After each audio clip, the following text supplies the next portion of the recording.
Jesteśmy w siedzibie CEC w Warszawie z Markiem Kotlarskim, który pełni tutaj rolę Head of Advisory Board. Marku, witaj. Dzień dobry.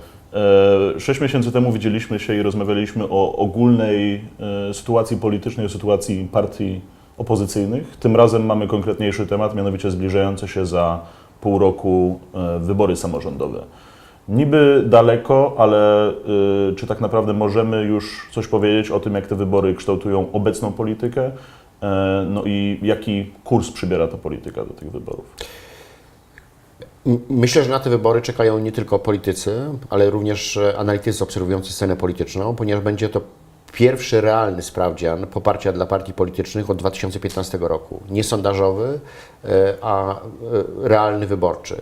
Wybory do sejmików wojewódzkich są małymi wyborami parlamentarnymi i na ich podstawie będzie można ocenić realne poparcie dla partii politycznych obecnie.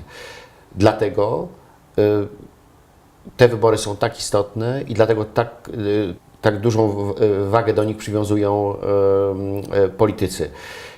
Dodatkowo wybory prezydentów miast w dużych miastach w Polsce będą jak zawsze bardzo widowiskowe i też będą ogniskowały uwagę opinii publicznej. Z tego powodu te wybory są tak ważne. No właśnie, duże miasta, mówiło się, że zawsze duże miasta były ostoją centrum dla Platformy Obywatelskiej. Ostatnim razem rozmawialiśmy o opozycji, teraz zawiązuje się na wybory samorządowe ta potencjalna koalicja Nowoczesnej i Platformy. Jak to wygląda obecnie? Czy ta koalicja faktycznie funkcjonuje? Czy wspólni kandydaci są? Prawdopodobnie będzie wspólna lista Platformy i Nowoczesnej do sejmików. Która z tych partii na tym skorzysta?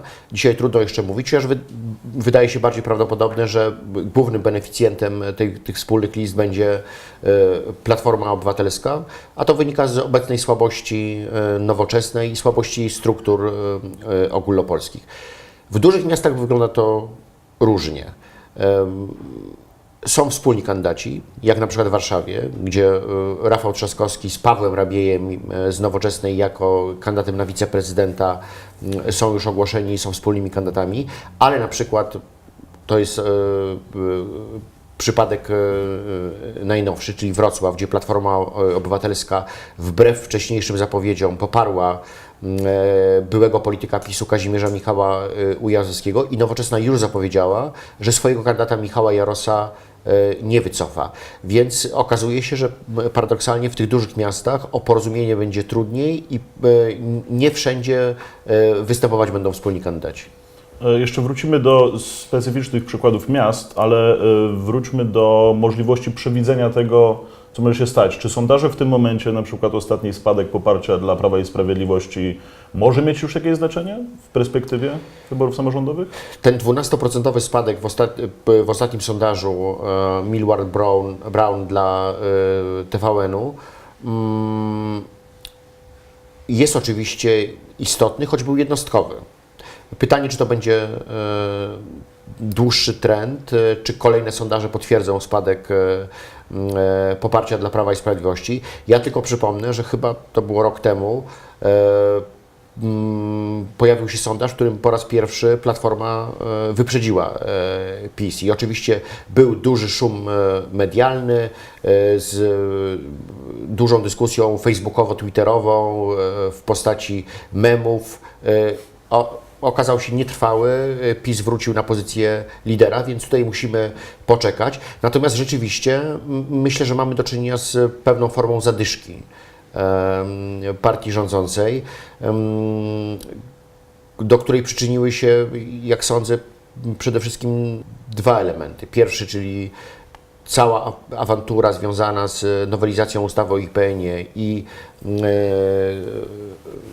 następującym po niej konfliktem z Izraelem i Stanami Zjednoczonymi, a na rynku wewnętrznym przede wszystkim kwestia nagród i premii dla ministrów przyznanych przez Beatę Szydło. Ale jak mówisz, to nie musi mieć bezpośredniego wpływu na wybory samorządowe, bo jest to jeszcze długa perspektywa. Nie musi, dlatego, tak jak powiedziałem wcześniej, należy poczekać na kolejne sondaże i sprawdzić, czy ten spadek, ten odnotowany w tym jednym sondażu potwierdzi się. A co do sondaży, są jeszcze partie, które w sondażach ogólnopolskich nie dostają tak wysokich notowań, jak na przykład PSL, ale w wyborach samorządowych zwykle mają większe wyniki. A są też partie takie jak ugrupowanie Kukiz15, nie jest to partia, które nie mają tych struktur. Jak to się zmieni, jaki będzie to miało wpływ na wybory samorządowe w perspektywie tej centralnej polityki? Myślę, że niezwykle ciekawe będzie obserwowanie wyniku PSL-u. Dlatego dzisiaj rzeczywiście ta partia jest bardzo silna w samorządach, od szczebla wojewódzkiego po szczebel gminny. Współrządzi bądź rządzi w 15 z 16 województw.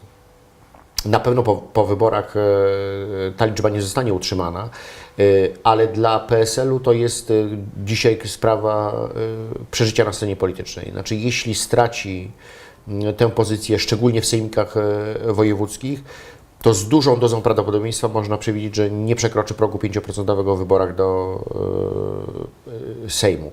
Oczywiście ich siłą są lokalne struktury, duża liczba członków.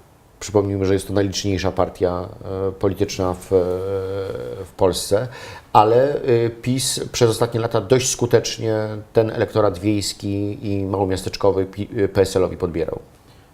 To elektorat małomiasteczkowy, a wróćmy jeszcze do Warszawy. Wspomnieliśmy o wspólnym kandydacie Nowoczesnej Platformy Rafale Trzaskowskim. To jest oczywiście, Warszawa jest chyba najbardziej symbolicznym miastem dla Prawa i Sprawiedliwości. Czy znane są już typy kandydatów bądź kandydat Prawa i Sprawiedliwości i jak te wybory w Warszawie mogą wyglądać? Czy PiS-owi uda się zdobyć Warszawę? We wczorajszym wywiadzie dla Gazety Polskiej Jarosław Kaczyński potwierdził, że wybór dokona się pomiędzy dwójką kandydatów, czyli Patrykiem Jakim i Michałem Dworczykiem. Co charakterystyczne, prezes Kaczyński stwierdził, że z ich badań, które oni mają przeprowadzone, większe szanse ma na wygraną z Rafałem Trzaskowskim Michał Dworczyk, ale ta decyzja jeszcze nie zapadła. Ja muszę powiedzieć, że mam wątpliwości. Znaczy, myślę, że realną walkę z Rafałem Trzaskowskim w Warszawie mógłby podjąć Patryk Jaki. I to też, co jest paradoksalne, Warszawa jest właściwie jedynym wielkim miastem, gdzie PiS może powalczyć o zwycięstwo. Warto przypomnieć, że już raz tutaj w Warszawie PiS wybory prezydenckie wygrał wtedy świętej pamięci Lech Kaczyński i to w jakiś sposób utorowało mu też drogę do prezydentury Polski. Mówisz, że jedynym miastem, a na jakie miasta jeszcze, muszą być jakieś miasta, na które powinniśmy zwrócić uwagę? Czy będą jakieś bliskie starcia? Niewielu jest kandydatów, którzy dzisiaj ogłosili już start. Można przypuszczać z dużym prawdopodobieństwem, że w większości tych miast będą startowali dotychczasowi włodarze tych miast i ich pozycja jest uprzywilejowana. Tak to bywa, że urzędujący prezydent czy burmistrz ma większe szanse w wyborach niż nowy, początkujący kandydat, ale dzisiaj poza Warszawą właściwie można powiedzieć, że w tych dużych miastach wygrają albo dotychczasowi prezydenci startujący z rekomendacji Platformy, szerokiej opozycji, bądź jako kandydaci lokalni, samorządowi. PiS może poza Białymstokiem, poza Radomiem raczej szans na zwycięstwo w tych dużych miastach nie ma. Marku, dziękuję Ci bardzo. Oczywiście będziemy analizowali wybory samorządowe w miarę rozwoju sytuacji. Dziękuję bardzo. Dziękuję bardzo. Proszę śledzić nas na CCGR, na Twitterze. Tam będziemy informowali o najnowszych rozwojach w sytuacji politycznej w Polsce.